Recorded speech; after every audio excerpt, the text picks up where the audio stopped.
Thank you for the invitation. It's been a great workshop so far.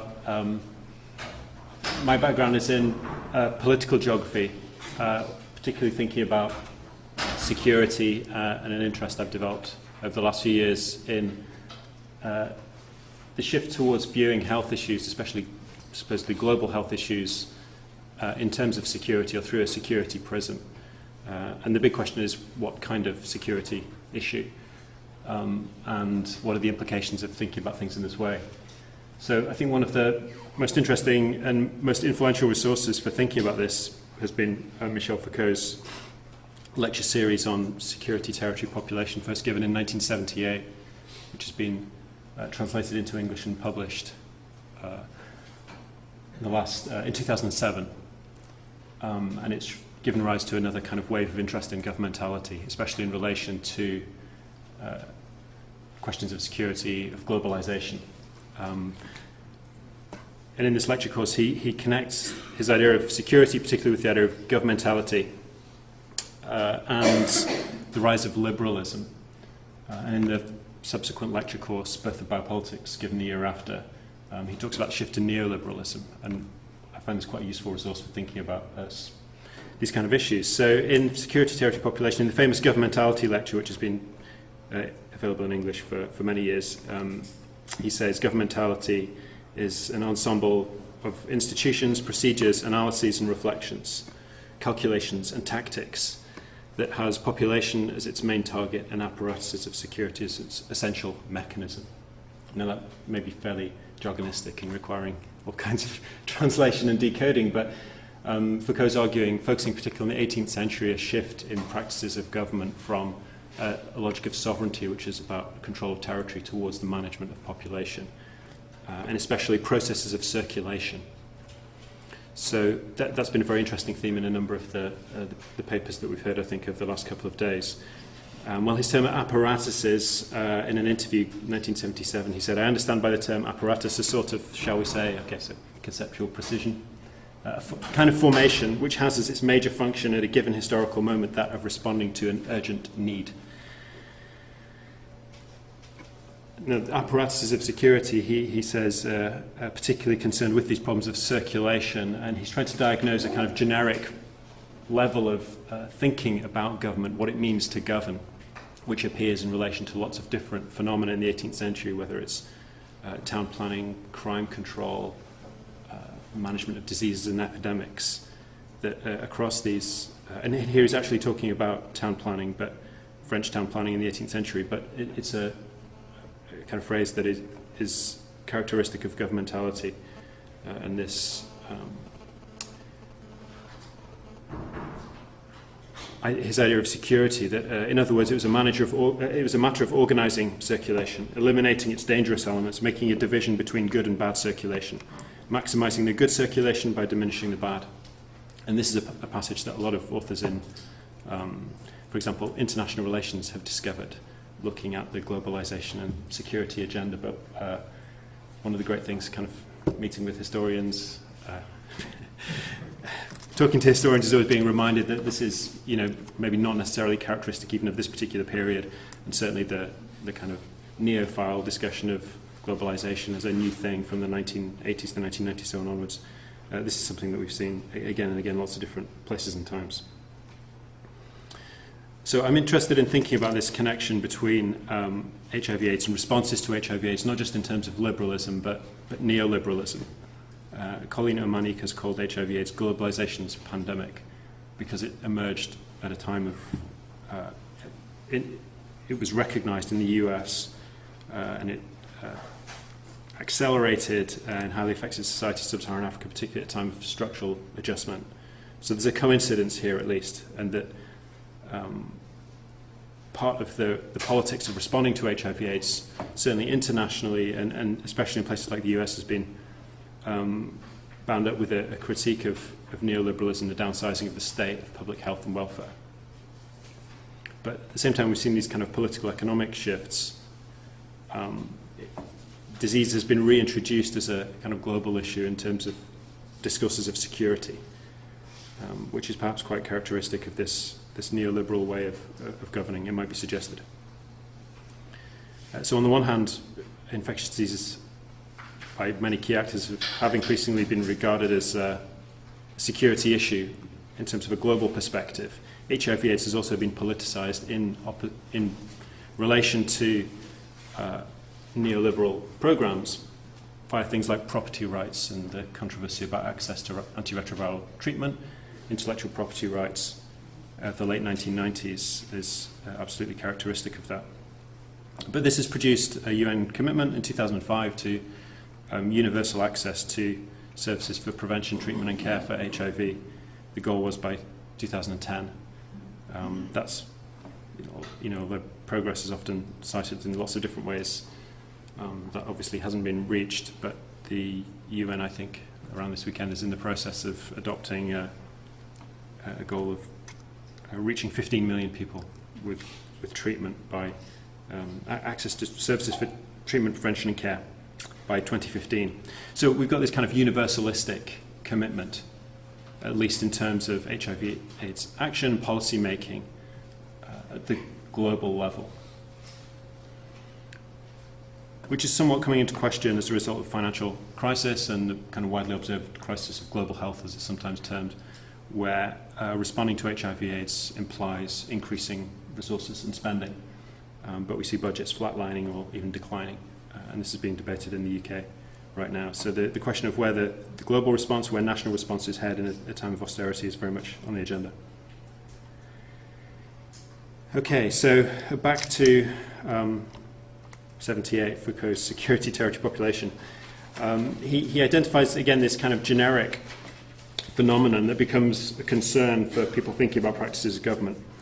A phenomena of sudden worsening, acceleration, and increase, in this case of a disease, that can be identified that do not fall within the general category of epidemic, but are such that it's spread at a particular time and place, carries the risk through contagion, obviously, of multiplying cases that multiply other cases in an unstoppable tendency or gradient.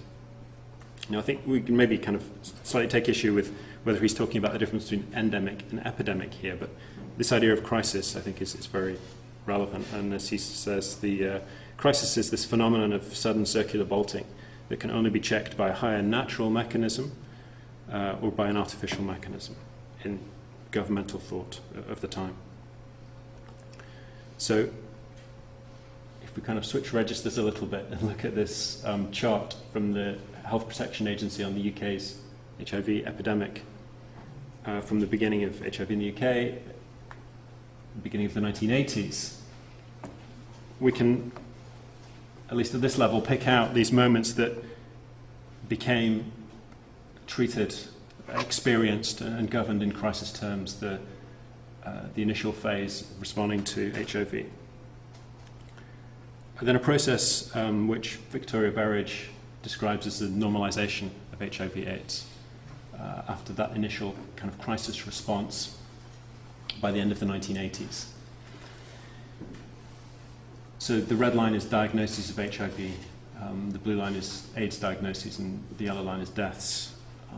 The next point we might note is the fall off in AIDS diagnoses and deaths following the introduction of combination therapy in the mid-1990s. And then the period that I really want to kind of focus on is this increase in diagnosis, rapid increase in diagnosis from the end of the 1990s. And again, this return to an idea of crisis, but what kind of crisis, for whom, how should the response be constructed? So Victoria Berridge's kind of landmark study of the response to HIV in Britain in the 1980s especially traces these early stages of initial fear, anxiety, the emergence of some kind of reactionary, very racialized responses, but what she documents is the formation of this elite kind of consensus between policymakers, clinicians and other kind of health experts, merging with rights activism, kind of bottom-up rights activism, around a consensus that there would be no mandatory testing, and it's not going to be a notifiable disease, there'll be no isolation, no deportation, and the goal is to encourage behaviour change among people. And she argues this is very much informed by an understanding of public health history in the UK, especially the failure of discriminatory or punitive measures against venereal diseases in the late 19th century, early 20th century. Okay, so things starting to change at the end of the 90s, shown here in another chart, Health Protection Agency chart, with an increasing number of diagnoses coming in the category recorded as Black African. So we see an increase, but what makes it a crisis? In what sense a crisis? Okay, so we've seen a few slides already of the kind of visual culture of infectious diseases, the kind of popular culture of infectious diseases. This is a cartoon or an illustration, a cartoon, I guess, from an article in the Telegraph Online, 2004, about Britain's AIDS epidemic, saying that it's avoidable and that it's essentially coming from outside. Okay, death at the border, a very common, well-known image. So this gets picked up by kind of a variety of actors from a certain part of the political spectrum. Just to kind of link back to the literature on governmentality, biopolitics, another influential author who's kind of critiqued Foucault and his idea of a shift away from the importance of sovereign power towards managerial governmental tactics. Agamben suggests that sovereignty, the sovereign power of the state to deprive people of life, to exclude them or to abandon them, is always the foundation of the modern political order. And Agamben also writes that one of the essential characteristics of modern biopolitics is its constant need to redefine the threshold in life that distinguishes and separates what is inside from outside.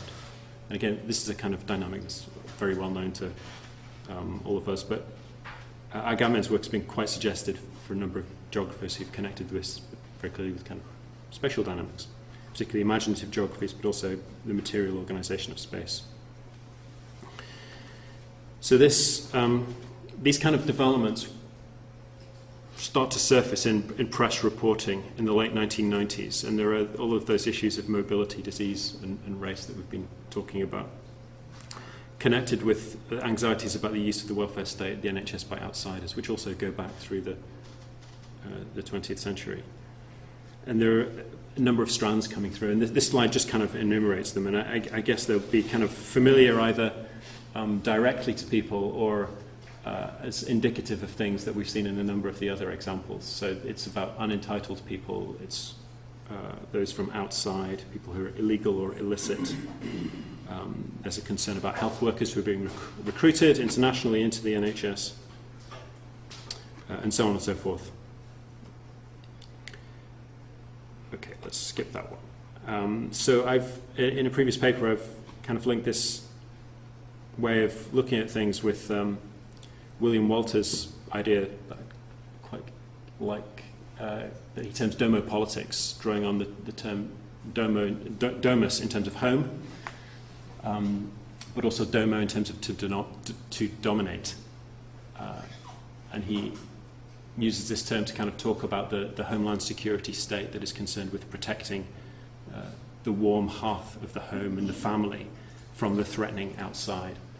And as he writes, domopolitics implies a reconfiguring of the relations between citizenship, state and territory through a fateful conjunction of home, land and security. Rationalises a series of security measures in the name of a particular conception of home. So Walters, identifies this particularly in the UK, particularly in relation to the question of asylum, from around 2000 onwards. Okay, here's a slightly different chart, again showing diagnoses by exposure category.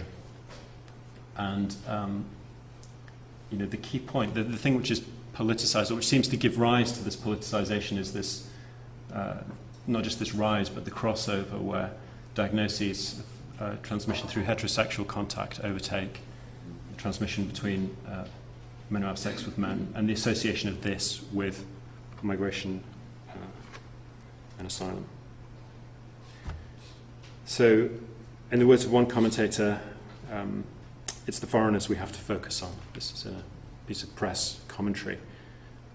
And I've systematically reviewed the press coverage of HIV and AIDS in this period, and there is a discourse, I think, which we can identify, which is constructed in these terms, which again will be very kind of familiar to you all in lots of different ways, and also connected with an imaginative geography, which is generalizing.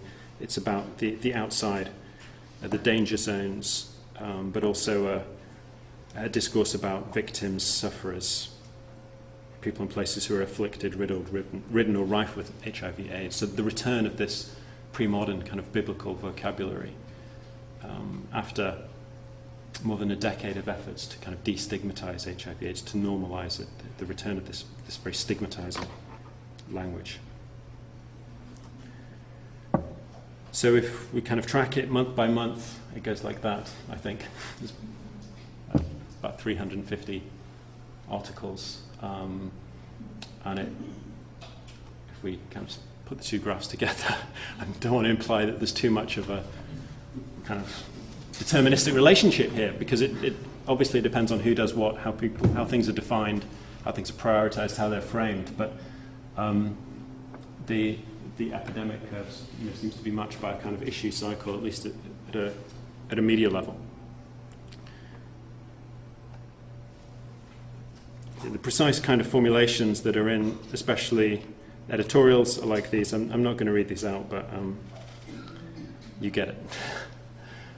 And there's this kind of war language, this explicit linking with terrorism, the threat to life, a biopolitical anxiety, the threat to life as such, that Britain as a nation is exposed. It's not just about a specific disease or problem. Oh, lurgy.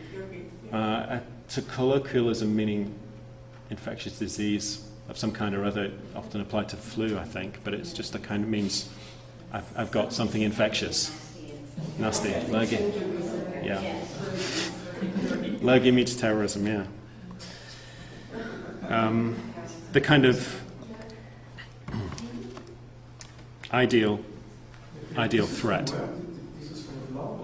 No, these are from national newspapers, mainly from editorials. I kind of removed the author and publication details to protect the guilty, as it were. But not exclusively. The more lurid language appears in the tabloids, but also in certain broadsheets. So there's a kind of demonology here, which, right down to the very semantic level of how disease is talked about, I think. This kind of anxiety and dread crops up again and again. We will get it from them. This is how it happens. Just as the holes fiend, a fiend on holiday. Even fiends take holidays, but fiend is a word that is in the British kind of press is associated with paedophiles, rapists, kinds of manic criminality. So, but this is a case of a holiday camp where 6 women were infected with HIV by somebody from outside the UK. That became the kind of an object of fascination. It's the kind of ideal case that dramatizes the kind of national predicament that they're trying to frame and to communicate. More. Okay, so a bit more towards what to do about it. What is the specific nature of the problem? Okay, so those claiming asylum must be screened for links to terrorism, but it's clear that there's also a health risk unless they're screened for diseases as well. So, one of the reasons for removing the publication detail is to kind of the argument that this is a discourse. This isn't just a commentator or one newspaper here or there. That there's a kind of underpinning framework of ideas and statements that reactivates that kind of pre-modern, but also racist and kind of colonial way of thinking about the world. So what is actually being proposed? Well, again, kind of measures that are familiar to all detention, maybe holding camps, as they're described, screening, tests that will halt the AIDS tide, in one headline. It should be compulsory or mandatory refusal of entry on a positive test. Links made with white settler colonies, US, Australia, Canada, reported at the time New Zealand was also considering this. But there's also a counter-response, especially from those kind of institutions that were part of the response to HIV in the 1980s. So a whole network of actors, of charities, medical groups, other journalists on other newspapers, and some reports around this time that really put an alternative view. So this generated debate. The government announced it was going to conduct a review into imported infections. And there were various kind of briefings that screening, the government was considering introducing mandatory screening, for example, for asylum seekers. So if we just go back to the graph for a second, there is one kind of right-wing think tank report, very influential, around this time in the summer of 2003. The government quite soon afterwards said, okay, we're going to have this review, and the fresh reporting kind of dropped off. And then it, after a few months, came back again. The story peaked again when the government wasn't actually coming out with these kind of policy measures. Reports of opposition from within the civil service on the grounds of cost and complexity. We don't really want to do it. It's pricey. Is it going to work anyway? And reports of divisions within the cabinet, concerns about the discriminatory implications of these kind of measures, potential impact on foreign relations, connections with countries, especially in sub-Saharan Africa. So the outcomes, well, no policy of detention of screening on health grounds, no mandatory screening, no denial of entry based on HIV status. What did happen was that access to treatment was made conditional on immigration status. So while HIV testing and counselling remained free to all regardless of immigration status, and while free treatment that is immediately necessary for serious infectious diseases was free to all, treatment for HIV, so antiretroviral therapy, was excluded from people who are not ordinarily resident in the UK. So visa overstayers, failed asylum seekers, and undocumented migrants.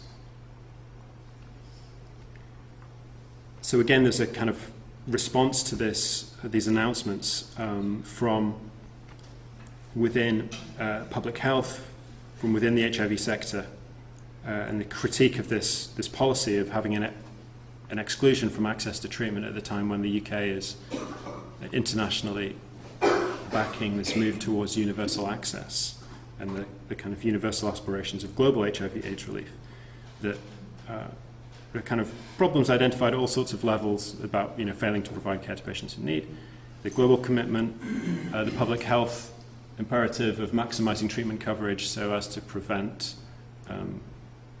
onward transmission as much as possible, and the fact that denying people treatment, and to the point where they could only get free treatment in an accident and emergency ward if they presented with an immediately life-threatening condition, would lead to delayed presentation and require actually much more costly treatment for opportunistic infections and AIDS-defining illnesses rather than preventing early. Okay, so justifying its position, the Department of Health stated in response to a report critical of this policy, a balance has to be struck between the government's public health responsibilities and those of ensuring that the NHS is no longer seen as a global health service. And this is a kind of key rhetorical point that emerges in this period that comes out from the press and from certain parts of the Conservative Party. It's a national health service. It's not an international health service. It can't be a global health service. It's not for everybody, which is picked up by the government. Again, looking at a somewhat wider picture than just that of HIV treatment provision. So sending a signal that you can't just come to the UK, claim asylum and get HIV treatment and expect to remain here. So access to antiretroviral therapy was made chargeable for certain categories of people. You could get the treatment so long as you paid for it. So trusts were instructed to charge and to bill patients who were not entitled. And there's another whole kind of controversy about what happens with that, and reports of some trusts sending debt collectors after people who'd received antiretroviral therapy, effectively kind of destitute people being pursued. But also quite a few reports of widespread discretion being exercised and people actually by default receiving ART effectively for free, and charges being levied but then being cancelled. And it was left at the discretion of trusts whether to actually pursue people for these costs. So a kind of de facto creep towards actually providing people with access to treatment. Now, this issue is also being played out in legal judgments where people were appealing against deportation from the UK.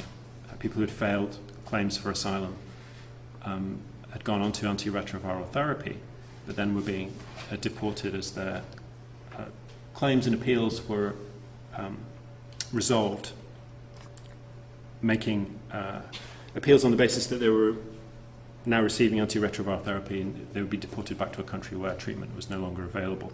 So does this constitute grounds for an asylum claim? And this is tested out in the courts all the way up to the House of Lords, the European Court for Human Rights, in a number of kind of landmark cases. One of these is the case of D.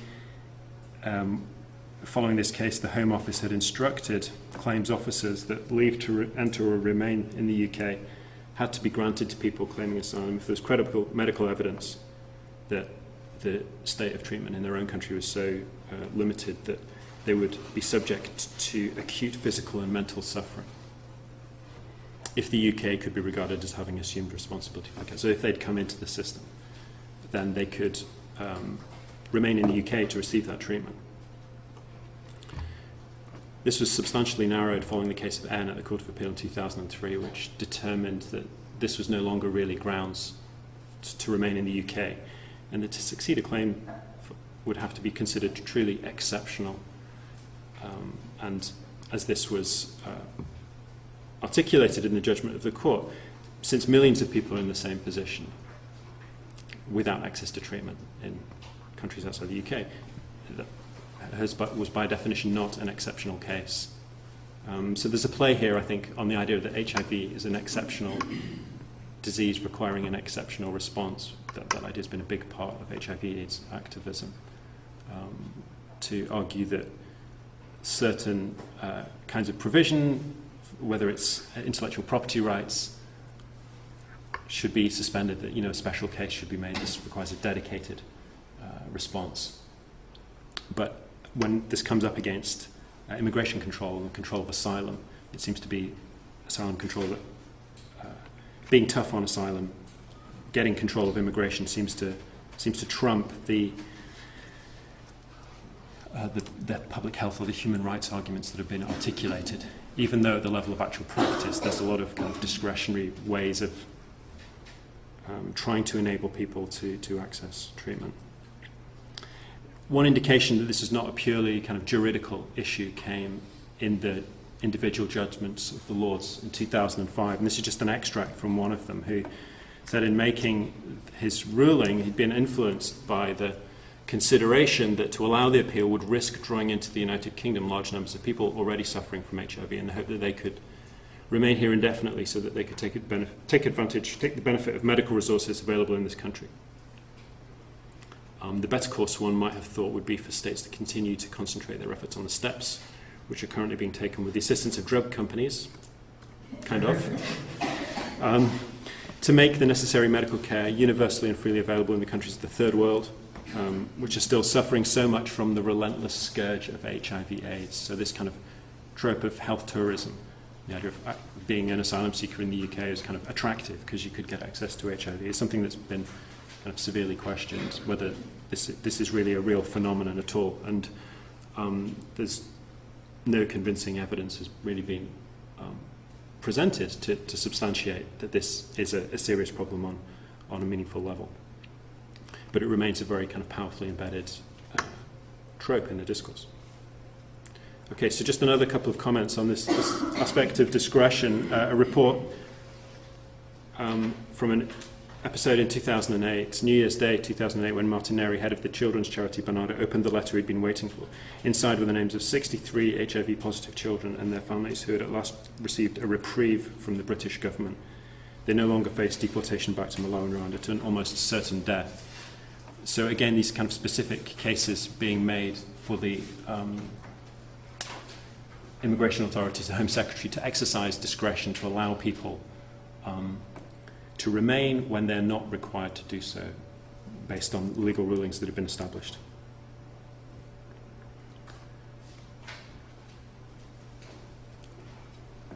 Okay, another indication of this contestation but also meshing of the response to HIV with immigration control are these guidelines produced by the British HIV Association and the National AIDS Trust for what to do in the immigration removals process. So if people are going to be deported, they're entitled to care of an equivalent standard to that available in the NHS, including access to free antiretroviral therapy if they're actually going to be deported. So these guidelines and various charities and NGOs have pursued this question very actively of what happens to people living with HIV during the removals process and whether their care is interrupted. So these guidelines recommend that continuity of care is ensured, and that if people are deported, they are given 3 months' worth of antiretroviral drugs to take with them so that they can try to connect up with accessing treatment in the country that they are being deported to. So one point is that this introduces potential barriers actually to deportation. As the guidelines say, final judgment as to whether an HIV-positive detainee is medically stable and fit to travel must be determined on a case-by-case basis and should always rest with the IRC GP in consultation with the HIV specialist. So this is another moment in the process where deportation has become slightly contestable.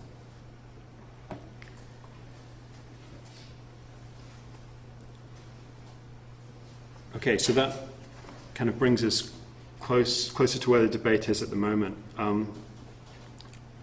If we take a look back again at later Health Protection Agency reports and the ways these curves are developing, the blue line there shows transmission by heterosexual contact abroad. And 2008, 2009, you see this crossing again with transmission between men having sex with men. And this is kind of generally associated with UK-born and non-UK-born populations. And pretty much the kind of disappearance of this issue in terms of a reactionary press coverage in an attempt to actually politicize what HIV means, what the epidemic means for Britain, for the welfare state, for public health and so on, from the right of the political spectrum, so to speak. So, in one sense, this is I think we can now kind of see this as something of a cycle, of an issue cycle, but also a shift in the nature of the epidemic in Britain. Okay, where things are starting to come back onto the agenda, something that's being articulated much more openly now that was somewhat suppressed, I think, during the debate that I've been talking about, is the cost of responding to HIV in the UK. This is from a paper from 2010, which suggests that the cost of managing HIV in the UK is going to go over $1 billion within a couple of years. Obviously, this is kind of coming back in terms of austerity, the austerity politics, how things are prioritised. Okay, so if I could just kind of make my 3 kind of concluding comments. Well, in governmentality research, it's a cliche that, okay, we have Foucault's nice formulation of what governmentality is, but inevitably there are messy realities. The question is, what kind of mess? So there's maybe again, very British kind of liberalism here about bodging through a kind of solution and doing things despite political challenges and the nature of the medical political consensus around HIV/AIDS. So in those governmentality lectures, Foucault suggests that the tactics of governmentality, the tools, the techniques for actually managing population start to define the terms of politics. And I think we can see this at stake in the response to epidemic in Britain, where there are these kind of lurid fears which are kind of racially articulated and very biological, but also when it comes down to actually determining the policy, it's arguments about cost effectiveness, cost benefit, and sometimes very kind of technical managerial questions that maybe seem to carry some of the debate rather than this somewhat sensationalist media debate. So maybe we can talk about the end of the crisis as it was defined and framed and constructed, but certainly not the end of the epidemic. And for Foucault, writing about the 18th century governmental practice, he says that the general question basically will be how to keep a type of criminality or other problem within socially and economically acceptable limits and around an average that will be considered as optimal for a given social functioning. So it's not necessarily about eliminating problems, but by managing them in a way that doesn't interfere with other kinds of social processes and interests. So the kind of relationship of the response to HIV then I think is coming back onto the agenda, but in terms of this relationship to good economic management in this very managerial way. And I was just very struck in current House of Lords hearings and sessions on Britain's response to HIV. The comments of one representative of an organisation from the AIDS sector who described the response to AIDS as the first big society initiative, this now notorious idea of the Conservative government that you can cut welfare, cut public health spending, and the big society will spring up and manage this, has a very kind of ironic and ambiguous meaning in this context. Thank you. Thank you very much.